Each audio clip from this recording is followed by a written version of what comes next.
Assalamualaikum warahmatullahi wabarakatuh. Sahabat YouTube yang dirahmati Allah, mari kita mendengarkan tausiah bersama Kiai Haji Mukhlason Rosid. Terima kasih. Wassalamualaikum warahmatullahi wabarakatuh. Nabi sallallahu alaihi wasallam wa ala alihi wa azwajihi wa dzurriyyatihi wa qarabatihi wa ahli baitihi wa ashabil kiram wa ila jami'il anbiya wal mursalin wal awliya was syuhada was sholihin wat tabi'ina tabi'ina sholihina ila yaumiddin. Ruh akan dimasukkan alam barzah, wa min waraihim barzakhun. Dia akan dimasukkan dinding yang tebal. Orang syariat mengatakan barzah. Barzah itu maknanya dinding yang tebal. Gak bisa keluar. Kan ada lagu ben malam Jum'ah, ahli kubur podo muli nang. Mohon maaf, aku gak merotes, tapi kurang setuju. Bukan protes, tapi kurang setuju. Gak dijelas no, ahli kubur yang bagaimana yang isok mulih. Ternyata mereka yang bisa pulang, dia sebetulnya tidak hidup. Sebetulnya dia tidak mati. Cuman pandanganmu mah sebetulnya dia hidup. Tapi kita tidak tahu kalau dia hidup. Inilah yang Allah kasih izin. Cara guru-guru akhirat kita itu termasuk di samping tabi'ina sholihin, termasuk aulia, termasuk para rasul. Nah, ini baru. Tapi nek sing dimasukkan di dalam alam barzah sing gelap tadi, wong kedinding ya Pak, ya nggak bisa, nggak bisa. Aku yakin nggak jauh doa mereka-mereka yang ada di golongan yang sudah ketemu Allah, enggak nyaut doa. Lagu ini kan mang mulia iku krana gak dikirimi donga. Lah ngoten ta ya. Berarti mengharapkan doa. Artinya supaya dituntun. Bagaimana mungkin kita bisa menuntun? Wong kita buta pada Allah, mereka buta. Bagaimana mungkin orang buta menuntun orang buta bisa nyampe ke tujuan? Ra percaya mungkin mantuk wong lorong nek gak akeh meremok karo gandengono tuntun-tuntunan nang omah iso tutuk omah bisa nyampe rumah enggak bisa kecuali Anda punya anak soleh solehku makrifat. Nah ini makanya guru-guru kita yang sudah mangkat, guru akhirat kita yang sudah mangkat, lah ini sing nuntun bahasa proses ngurusin nuntun bisa. Tapi asini sing nuntun iku mung Gusti Allah. Karena orang makrifat itu sudah lepas diri, keakuan diri makhluk lepas, berarti yang menuntun adalah Allah. Al-Isra 72, barang siapa saat di dunia belum bisa bertemu Allah karena dia itu menolak ajaran tentang dinu tauhid, maka dipastikan dia akan masuk barzah gelap pada Allah. Wa adallus sabila, dan jalannya bahkan lebih gelap lagi, bahkan mereka akan tersesat. Nggak percaya pulango secara fisik, pulango meremo tapi mesti Anda tersesat, keceglung got, nabrak tembok, nabrak mobil. Wis tane gak percaya buktekno, ini jasad minangka percontohan. Ruhania ketika saat gelap hati kita disebabkan isinya duniawiyah, sama gelap pada Allah, ngawur Pak, ngawur. Lah masa dimana kita belum pada waktunya datang, sisa umur kita, wahai ya ayuhan nas, saya katakan wahai manusia, lekaslah urusan agamamu apa terserah, lekaslah ruhaniyahmu itu kembali kepada Tuhanmu. Wa anibu ila rabbikum wa aslimu min qabli ayatiyakumul adzab. Az-Zumar 54. Kembalilah lekas pada Tuhanmu sebelum datangnya kematian. Jikalau tidak kau lakukan, tsummalatun sorun, ruhaniyahmu tidak akan dapat pertolongan. Ya ini Iman. Sengsara, aku sengsara, sengsara, sengsara. Ya udah, qad aflahal, qad khosiral ladzina kadzabu. Pun terserah. Memang saya akui Pak, jenengan menangi masa di mana ini diajarkan terang-terangan. Kami mulai tahun 76, waktu Ibtidak kelas 4 itu tidak seperti ini. Sampai kemarin tahun 2014 kami mendapatkan keterangan tentang ngaji rasa niki, ilmu tauhid ini. Sanepan tok bingung ndas iki Pak. Tanya gak boleh. Dikon ngrungokno tok.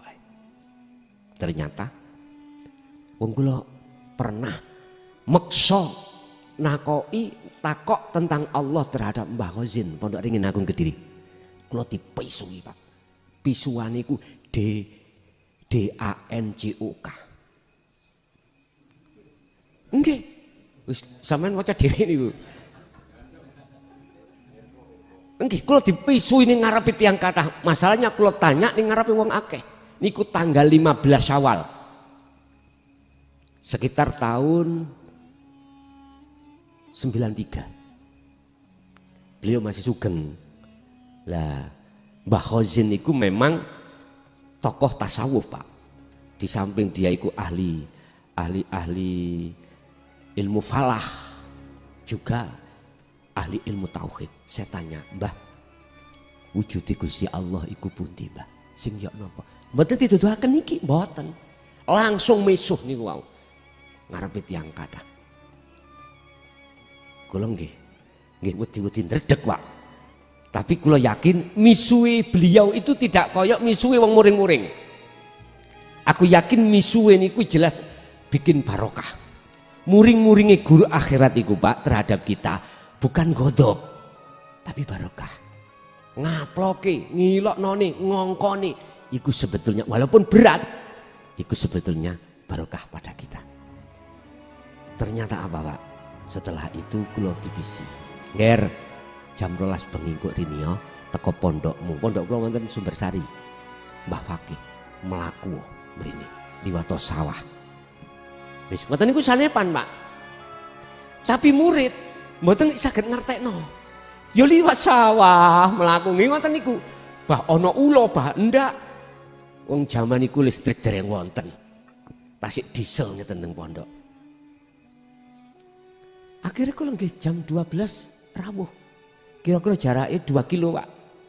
Padahal nggih wonten dalan sing enak Pak, aspalan. Kula dikengen lewat sawah. Ternyata apa maksudnya Pak? Kita diajari guru-guru akhirat kita menghadapi problem-problem yang sulit dipecahkan. Problem gak enak. Anak loro, bojo minggat. Gawenan niki yang ngono sepi lah, itu jalan. Wis diikuti mawon, diliwati mawon. Lah jenengan akan lolos dan tidak tergantung ati sampean wis ketata rasane apa durung. Nek wis ketata mesti aman. Ternyata apa beliau? Jawabnya terakhir. Nek ngeten. Ger, Gusti Allahmu iku gak padha ambek Gusti Allahku. Ning ati langsung kaget Pak. Woi berarti Gusti Allah akeh yo. Gusti Allahmu iku akeh, Gusti Allahku mung ahad. Kula nggih mboten wani takon maneh kok dipisui maneh. Mboten. Nggih Mbah, mek ngoten tok sendika Mbah. Tapi nggih akhire diterangke. Ning atimu ono gambare wong wedok, yaiku Gusti Allahmu. Ning atimu ana sok rumangsa alim yaiku Gusti Allah. Ning atimu ana gambar macam-macam urusan duniawi yaiku Gusti Allah. Lah sing dimaksud Gusti Allahku iku ahad. Urip iki nggih. Pun nyandak won kula. Akhirnya nek kuwi kurang percaya nggih. Bukaan surat Al-Hadid ayat 3.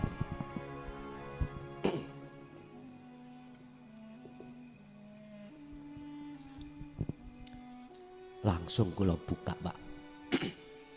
Bunyine ngene. Wal awwalu wal akhiru wadz-dzahiru wal batinu.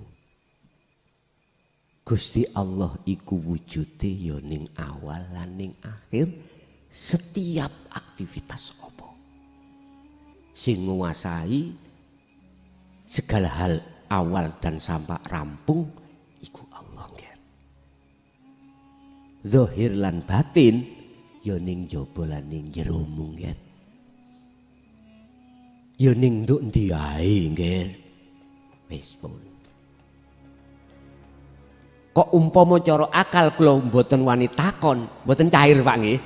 Berarti pisuane Mbah Khazin niku barokah munggo kula. Lah ngoten lho. Terakhir mbah kula mboten sampean tutuk sandal. Kula malah ngoten terakhir. Mboten sampean tabuki sandal kula siap. Ngoten niku diguyu. Diguyu. Ora usah wis ndang bali nang pondok. Niku lho bali. Padahal mboten angsal Pak. Dalu melewati jam malam itu keluar dari pondok tanpa ada seizin dari pengur. Tapi kula mboten. Nekat-nekat, resikune kula digondol. Nek konangan mesti digondol, nek gak ya wis gak. Dadi kula nekat, bondo nekat berangkat tenggane pondok Ringin Agung. Akhire kula mulih ya pengurus galuk sing ngruh, akhire mboten digondol. Nah, wis aman, ngoten. Ngoten niku nggih guru-guru kita. Sanepan. Kita sudah enak, Pak. Untuk zaman sekarang, masa sekarang sudah digelar secara terang-terangan, tapi jangan enak-enak. Ditenono. Perkara nek wis digelar secara terang-terangan, rasuwe. Apabila kaum itu masih tetap mengingkari, walaupun itu diberikan secara terang-terangan dan mudah, apa yang terjadi? Saya akan berai, Pak, gak ngaji. Udah tugas saya sudah selesai. Akhirnya apa? Allah akan mengutus utusannya berupa malaikat turun ke bumi. Wa ahlaknahum, akan membumi hanguskan kita. Itulah sejarah-sejarah para rasul ke atas itu memang begitu. Tinggal nantinya Allah membentuknya penghancuran lewat apa? Macam-macam. Kalau umpama zaman Nabi Nuh berarti banjir bandang. Jadi sekarang tsunami. Piro ini? Gusti Allah nek numplek nih lautan, ngoten nggih. Berapa? Bisa nih. Saya bukan ahli paranormal, saya bukan orang yang ahli tahu, bukan Pak, mboten. Saya cuman mengatakan sesuai kisah sejarah-sejarah Nabi dan Rasul para umatnya seperti itu. Cuman macamnya banyak, macam-macam. Ada yang gempa, ada yang hujan batu. Tapi di situ diterangkan wa anjainahu ma'ahu, dan kuselamatkan orang-orang yang masuk di dalam kapal. Bahasa Nabi Nuh, sopo sing mlebu kapal Nabi Nuh mesti selamat. Ma'ahu sertane Nuh. Niki nek kula artikan, dialah kapal itu adalah dinul haq. Udah, ruhannya sampean selamat ning dunya iki sangka dini kekejaman hawa nafsu, apalagi setelah kematian. Udah bebas. Benar. Kalau saya terjemahkan secara fisik syariat, pasti akan terjadi penghancuran Allah lewat malaikatnya yang diutus. Jadi malaikat wis gak ngaji, mboten. Langsung cara laut ditumplek, cara gunung dijeblos nih, cara bumi didelep nih. Wis, lewat apa besok? Yes, kita tunggu. Kita tunggu. Tapi yang menarik adalah wa anjainahu ma'ahu, dan kuselamatkan mereka yang mengikutinya. Ma'ahu beserta orang-orang yang percaya di dalam dinut tauhid. Ayo diperiksa awak dhewe, jenengan wekdal sadurunge nampa niki ati sampean piye ketika menghadapi kondisi dunia. Monting Pak. Tapi setelah jenengan hati sampean kemasukan rasa, membangun rasa kepada Tuhannya, gak gampang monting jenengan. Walaupun besok apa yang dimakan sekarang gak ada, betul gampang monting. Sebab ayatnya sudah jelas, ala inna auliya Allah la khaufun alaihim walahum yahzanun. Ingat, sesungguhnya para kekasih Allah yang masuk di dalam dinut tauhid dan mengamalkannya, mereka la khaufun alaihim walahum yahzanun. Gak mudah khawatir, gak mudah takut, gak mudah gelisah. Karena apa? Rohaniyah selalu menghadap kepada Allah. Bentuknya iman, rasa di dalam diri jenengan tidak ada yang lain kecuali aku Allah. Paham ya? Niki untuk sasi Ramadan kula mboten saged rawuh dugi, mungkin saged diterusake nak ngene Syawal. Jumat napa Gus Kliwon? Jumat Kliwon nggih. Insyaallah mangke kula tinggalane Jumat Kliwon itu. Nggih, Bapak Ibu, itulah apa yang telah diberikan oleh Allah. Disimpulkan, nyembah yang benar adalah ketika yang menyembah sudah bertemu yang disembah. Bisanya bertemu, pertama prosesnya mau tidak mau wajib hati jenengan masuk di dalam ajaran dinut tauhid, lalu mengamalkan sesuai petunjuk yang disampaikan guru-guru akhirat kita.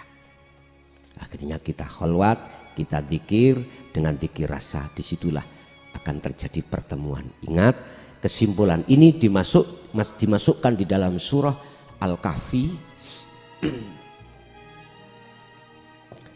ayat 110. Ada dua syarat untuk bisa bertemu Allah. Pertama, wa man kana yarju liqa'a rabbih falyamal amalan sholihan. Bangunlah rasa, alias zikir rasa. Ketika satu iki, dua adalah wala yusyrik bi ibadati rabbi ahada. Lepaskanlah dalam hatimu makhluk apapun, keakuan makhluk dalam diri jenengan ketika beraktivitas apapun, lepaskan. Berarti nafi atau tidak boleh menyekutukan Allah. Syirik harus lepas. Pun niki kesimpulannya. Al-Kahfi ayat 110 atau ayat yang terakhir. Barang siapa yang ingin bertemu Tuhannya, pertama falyamal amalan sholihan. Ini penegasan Allah yang ditegaskan oleh Kanjeng Nabi, yang sekarang diteruskan guru-guru kita akhirat. Kedua, jadi falyamal amalan sholihan itu hati jenengan tetap notoro rasa. Yang kedua, wala yusyrik bi ibadati rabbi ahada. Ketika Anda beraktivitas apapun, jangan pernah hati kita menyekutukannya, alias lepaskanlah keakuan rasa, keakuan diri sebagai makhluk yang segala-galanya. Setelah itu akan muncul akunya Allah di dalam diri jenengan yang segala-galanya. Kita masuk dalam sesi tanya jawab, duren cangkoan, leren rokokan. Monggo menawi wonten sing tanglet.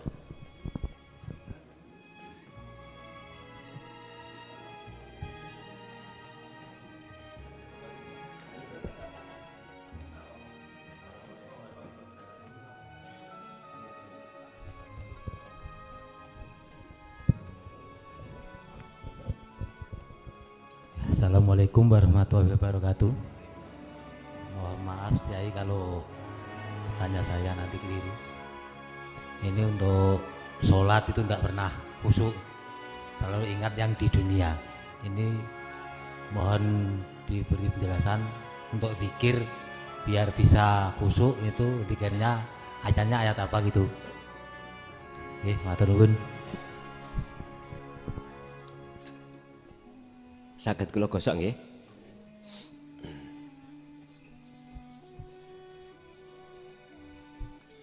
Ketika kita masih di kelas AM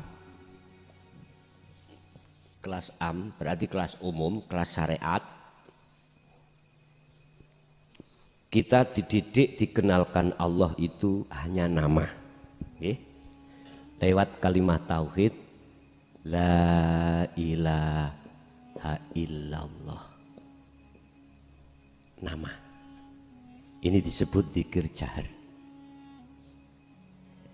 Setelah itu kita dikenalkan sifat Allah. Nomor 2, la ilaha illa huwa. Ini biasanya itu diajarkan di thariqah mu'tabarah. Pertanyaannya, apakah aku harus wajib masuk di kumpulan-kumpulan thariqah mu'tabarah itu? Jawab saya relatif.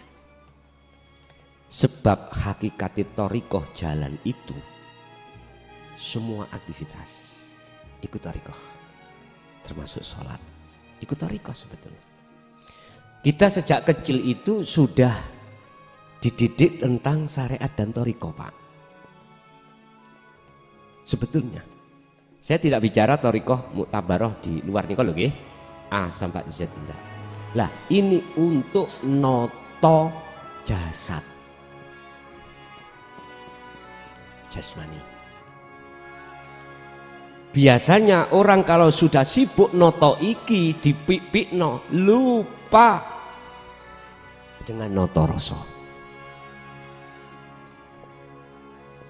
Di sini kita akan dikenalkan la ilaha illa anta. Setelah itu kita sampai pada tauhid la ilaha illa ana. Inilah pengajaran ruh hati. Jenengan wau tanya bagaimana saya sholat itu bisa khusyuk, mau tidak mau la buddha, wajib ora kena orang jenengan kudu masuk di dalam pengajaran dinu tauhid. Akan dijabarkan tentang anta. Anta itu kamu, engkau berarti di depan jenengan. Jenengan akan dipahamkan wujud Allah itu dekat, ya ini. Akhirnya hati sampean lewat rasa itu akan sambung. Lewat iman itu akan sambung. Kalau ini terus menerus berlaku, maka anta ini sudah tidak ada. Tadi kan anta, ana, rak dua toh. Jadi anta, ana sudah tidak ada. Yang ada bukan ana sing mau, nyatane ana sing mau, sing saya tidak bisa menyebut. Umpama bahasa tak sebut, ana ingsun. Prakteknya bagaimana? Ya sudah, jenengan ketika saat sholat sibukkan hati sampean iku dzikir rasa. Fungsinya dzikir rasa kan ngimani ngerasakno yen sing agawe iki keakuane Allah bukan keakuan jenengan. Terus itu manakala jenengan dimasukkan urusan dunya eling anak misalnya nggih, hati langsung masuk urip ning sakjerone anak, berarti Allah lagi. Ini nanti kalau sudah terbiasa. Tapi kalau jenengan iki dimasukkan Allah gara-gara sampean rasa iku sambung menyang urip, akhirnya akal ilang, hati yo ilang terkait urusan apa wae ya iku jenenge jadab. Jenengan akhirnya lali urusan rakaat. Isok-isok bisa-bisa subuh mestine cara syariat 2 rakaat menjadi 10. Sampean nggak ngerti lalai sudah. Lah bagaimana hukumnya salat yang seperti ini? Mohon maaf ya. Hukum syariat itu tidak bisa menghukumi orang gendeng. Hukumnya cuman maklum. Orang gila nggak bisa. Dihukumi nggak bisa. Sebab bigoiri aklin. Apa? Akalnya gak fungsi. Otomatis nafsunya gak fungsi udah. Betul apa-apa. Wis mengalir mawon, gak usah wedi. Gak usah takut. Sebab yang meletakkan di situ ya siapa? Gitu aja. Jadi yang penting waktu sholat notoroso iki wajib pun. Sampai lo kan pertanyaannya kan pingin khusyuk lagi. Ya itu caranya. Anta itu dekat, engkau dekat, berarti ning ati jenengan iku rasane kudu dibangunkan merasakan kalau Allah itu dekat. Mengimani kalau Allah itu dekat. Mengapa dekat? Karena hanya Allah lah yang berlaku, bukan kita. Oh, mengalir mawon terus. Ngeten iki yang seperti ini, semacam ini ya jangan hanya diterapkan waktu sholat aja, waktu aktivitas apapun. Udah biqadril imkan, lakukan ini sesuai semampu panjenengan masing, nanti akan nilai sendiri nanti. Paham Pak? Nggih. Mungkin ada lagi?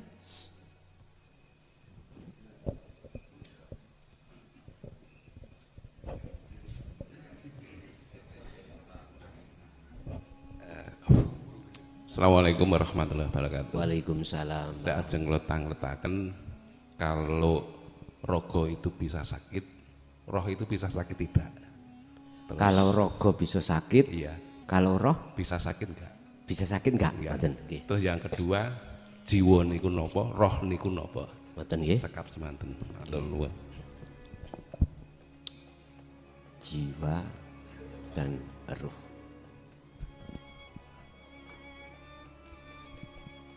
Jasad ini bisa sakit, entah sakit udun, entah sakit kutil, lah ngoten nggih. Pertanyaannya, ruh ini apakah bisa sakit? Fi qulubihim maradun fazadahumullahu maradah. Bisa. Roh itu juga berpenyakit. Lah penyakitnya roh nyun sewu. Di dalam jagate ati itu ada pohon, Pak. Pohon. Pohon ini macam-macam. Pohon A buahe jenenge hasud. Pohon B buahe iku jenenge riya. Pohon C buahe iku takabur. D sampai terus ada sum'ah. Intine sifat-sifat yang dicela Allah. Itulah penyakitnya hati. Sebab apa? Kok di jagatnya hati itu ada pohon yang berbuah seperti itu? Karena si roh itu ngatekno, mengikuti bisikan-bisikan nafsu di dalam dada kita. Apa sih bisikan nafsu itu? Innan nafsa la amaratum bisu. Yang dibisikkan nafsu terhadap ruhaniyah itu cuma satu. Apa? Berbuat jahat pada Allah. Bentuk jahatnya melalaikan kalau semua apapun itu yang berwenang adalah Allah. Akhirnya apa Pak? Akhirnya ruhaniyah kita itu merasa punya ini, punya itu, bisa ini, bisa itu lah gitu lah. Nah, ini di dunia thariqah lewat dzikir sirri diprotoli buai Pak. Hatinya dikongkon dzikir terus sirri Allah, Allahu, Allahu, makin manci urip, urip. Ini kalau tidak disertakan dididik la ilaha illa anta atau dzikir rasa, buai logrok dino iki meneh muncul maneh. Tidak akan habis.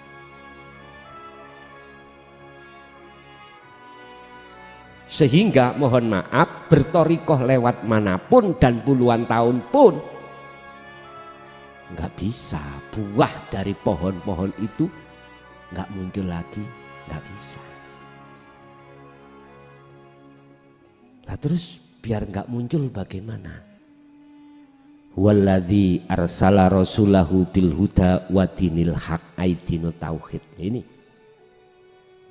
kita harus masuk di dalam tauhid la ilaha illa anta dan ana, hakikat menuju makrifat. Harus masuk di situ. Kalau itu sudah jenengan leboni terus sampai melakukan dzikir rasa, maka bukan memetik buah. Yang iki dijebol. Pohon ini laksana seperti itu. Tatkala pohon itu keakuan diri kita, ya, sudah lepas, sudah dijebol, otomatis nggak akan keluar buah. Ra percaya? Sampai duwe wit pelem, ben taun niku lak nguwoh to ya. Pingin gak nguwoh gampang. Begon pelem itu, jabuten sangka dene lemah. Garing-garing dhewe bongko, nggak akan muncul buah pelem. Saged diterami nggih? Sama. Selama kita sudah masuk di dunia la ilaha illa anta, wilayah anta, pasti akan sampai ke ana. Jikalau kau jenengan iki mang sudah noto dzikir rasa, mesti bisa sampai makrifat. Al-halat iku nek dawuh ngeten, Pak. Ana al-haq, niki tajem lho niki. Ana al-haq, laisa fi jubati illallah.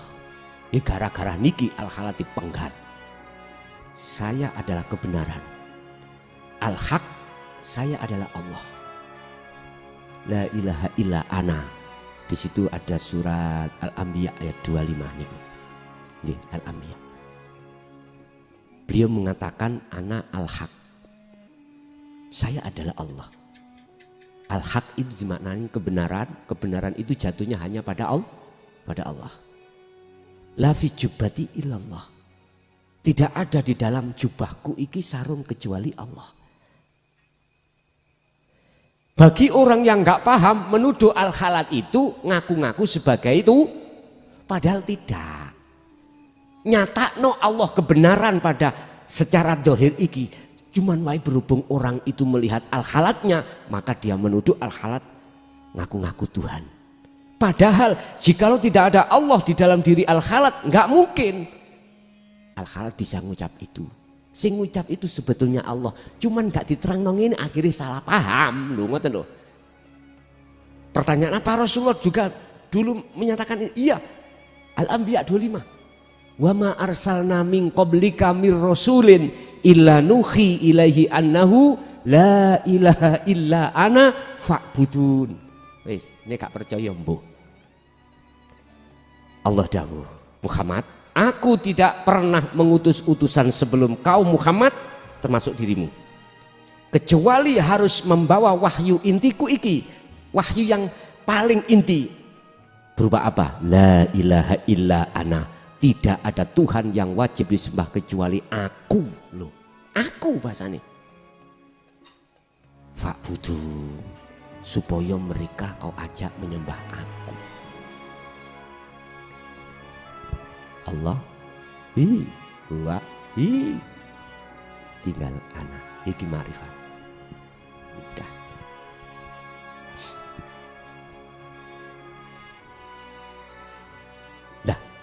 Penyakit-penyakit yang ada dalam diri kita itulah Bapak Ibu, akhirnya jenengan ketika ngadepi persoalan dunia, lebih-lebih perkara nggak enak, wujudnya ati panas, loro ati, panasi ati digawa dhewe, nek panasi sengenge disangga wong akeh, pilih ndi ya. Itulah penyakitnya hati. Yang kedua, apa perbedaan jiwa dengan roh? Ya ayyatuhan nafsul mutmainnah, irji'i ila rabbiki radiyatan mardiyah. Di situ substansinya adalah irji'i. Irji'i ila rabbiki. Irji'i ila rabbiki. Niki Pak, substansinya. Wahai jiwa yang tenang. Iku panggilan, Pak. Boten disebut ruh, dereng, jiwa dulu. Wahai jiwa yang tenang, mutmainnah, irji'i, kembalilah kau ila rabbiki, terhadap Tuhanmu. Irji'i adalah kata perintah. Mengapa diperintah? Karena jiwa belum kembali kepada Tuhan. Kalau sudah kembali, mengapa harus diperintah? Logikanya seperti itu. Hati irji'i adalah fi'il amar, fi'il kanggo perjalanan memerintahkan, kata perintah. Mengapa? Sebab diperintah karena jiwa belum kembali. Kok disebut jiwa? Kok bukan ruh? Karena posisi ruh itu masih kotor. Akhirnya disebut jiwa. Apa jiwa itu? Terdiri dari 3 huruf.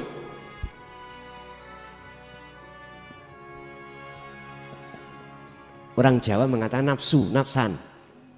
Nafsu itu jiwa. Artinya ruh yang masih kotor disebut jiwa.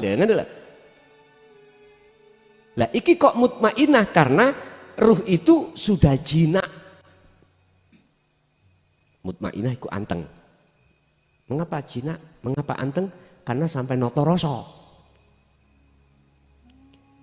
Berangkat menyang urip. Wahai jiwa yang tenang, damai, kembalilah kau pada Tuhan. Berarti posisi dawuh iku jiwa belum dikatakan ruh. Artinya antara ruh dengan jiwa itu masih dalam satu kesatuan. Contoh, jeruk.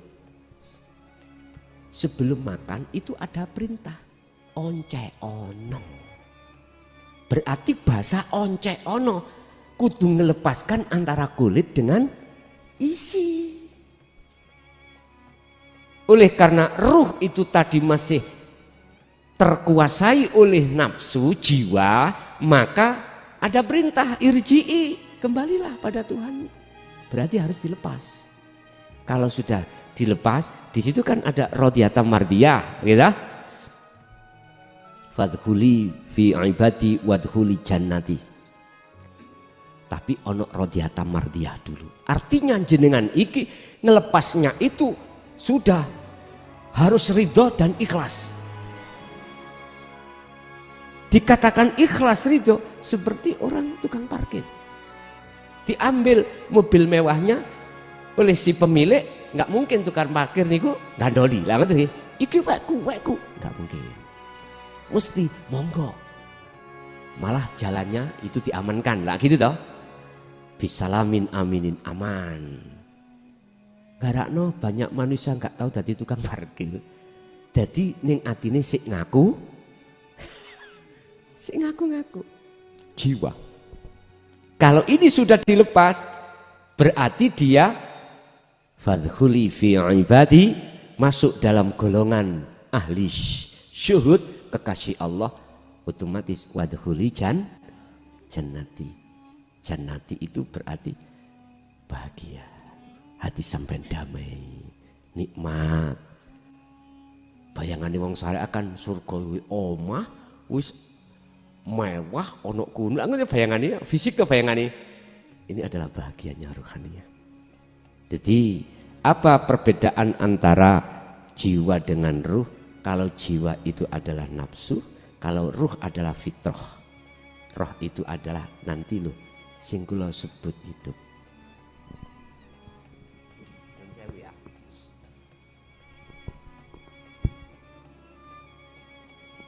Mesisan ya ini ya.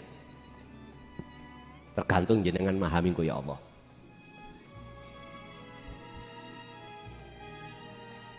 Begini, Allah sing bukan jeneng, ya, manifest ganti nama Nur Muhammad. Nur Muhammad manifest ganti nama Ruh. Ruh manifest ganti nama insan. insanul kamil, ono jasad, ono roh. Sebetulnya Pak, ini ya ini ya ini ya ini. Mengapa harus ada nama-nama ini? Ini proses di dalam Al-Quran, innalillahi. Sekarang bagaimana proses yang kedua, wa inna ilahi roji'un, dikatakan kembali dan bertemu Allah, hilang. Ngomong apa ini? Ya wis iku. Inilah al-haq, kebenaran yang tidak bisa diganggu gugat, yang tidak bisa terbantahkan dengan ilmu apapun.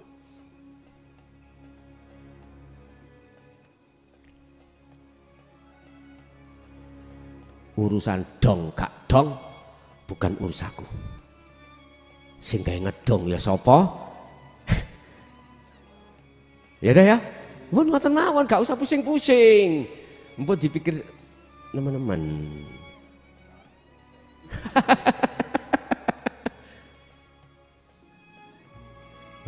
Kembali pada pertanyaan yang kedua. Berarti jiwa adalah nun vaksin yang disebut nafsu, dan nafsu kembali kemana? Kalau nafsu kembali ke taholi, berarti itulah inna nafsa la amaratum bisu, jelek. Tapi ilama rohima rabbi, ada nafsu yang dirahmati. Apa? Nafsu diri, ingsun. Diri itu ingsun. Kalau ingsunnya Allah, sudah itu. Itulah yang kumaksud bila suwarin wa kalamin walafdin. Tanpa nama, tanpa sifat, tanpa suara. Menang.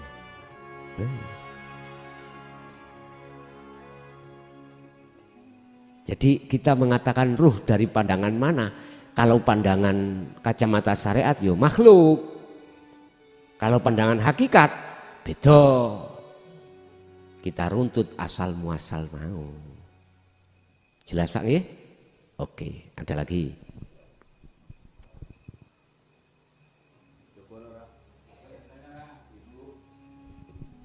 Ibu-ibu wonten mboten?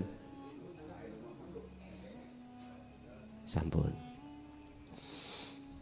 Bapak Ibu hadirin jamaah rahimakumullah, itulah apa yang telah diberikan Allah terhadap diri kita masing-masing terkait penjabaran cara untuk menyembah dan bertemu Allah yang benar miturut versi Al-Quran bagaimana sudah kita dapatkan. Lah untuk selanjutnya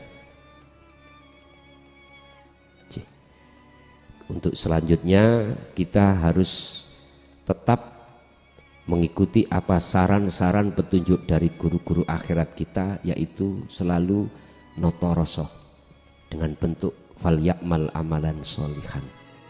Selalu hati disibukkan terhadap dzikir rasa untuk sambung menyang Allah Subhanahu wa taala.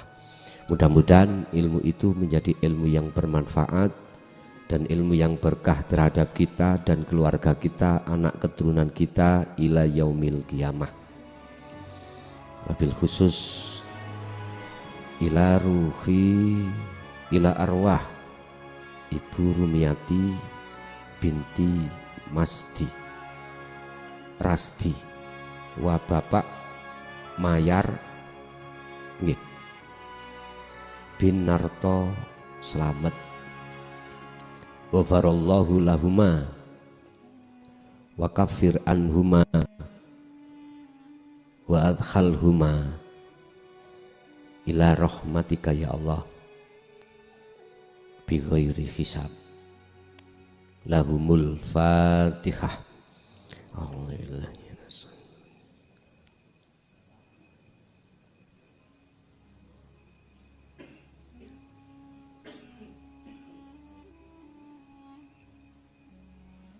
Sebelum kami tutup, sedikit saya tambah terkait masalah kirim dungo.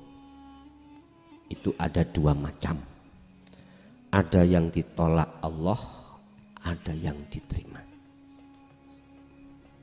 tanda yang diterima adalah innama yataqabbalullahu minal muttaqin. Surat Maidah ayat 27 kalau nggak salah. Sesungguhnya ibadah apapun, kirim dungo apapun,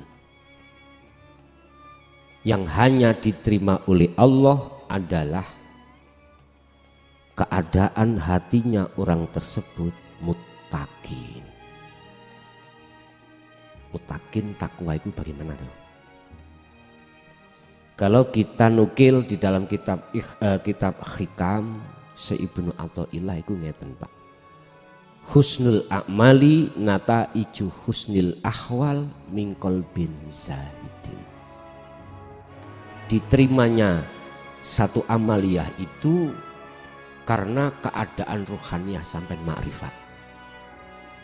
Dikatakan ma'rifat, jenengan gak merasa yang membaca Fatihah. Tapi siapa? Allah Subhanahu. Itu semuanya karena jenengan sudah nata rasa, sudah noto rasa, noto iman. Ini kalau tidak masuk di situ mohal Pak. Makanya Kanjeng Nabi dawuh awwaladin solihin yad'ulah, anak yang solih. Bukan hanya anak, ada solihnya. Solih itu bagus, berarti makrifat. Jadi anak apakah anak kandung? Bahasa awwaladin, anak yang soleh. Ini bisa jadi saudara kita, siapapun itu. Yang mau kirim posisi hatinya makrifat pada Allah, mesti ya taqabbalullah, diterima. Lah inilah ketika saat nenek moyang kita dalam posisi waktu di dunia belum sempat ketemu Allah, lah ini barzai dirobohkan Allah. Karena sing nulung sejatine Gusti bukan anak itu. Anak itu sudah kelepasan diri Pak, kan makrifat. Berarti kan Allah. Berarti kalau Allah yang melakukan, siapa yang bisa menghalang-halangi? Ayo. Enggak bisa. Karena Allah punya sifat jaiz, wenang, mutlak. Siapapun makhluk tidak akan pernah bisa menghalang-halangi. In arada syai'an ayyakula lahu kun. Udah jelas ya? Makanya jenengan nek kirim doa, tolong hati sampean huduro nang Allah, ma'rifatno. Lepasan keakuan diri. Urusan hati jadab kersane. Boten apa-apa. Boten nggih? Nggih niku sekedar bonus mawon ya toh. Bonus.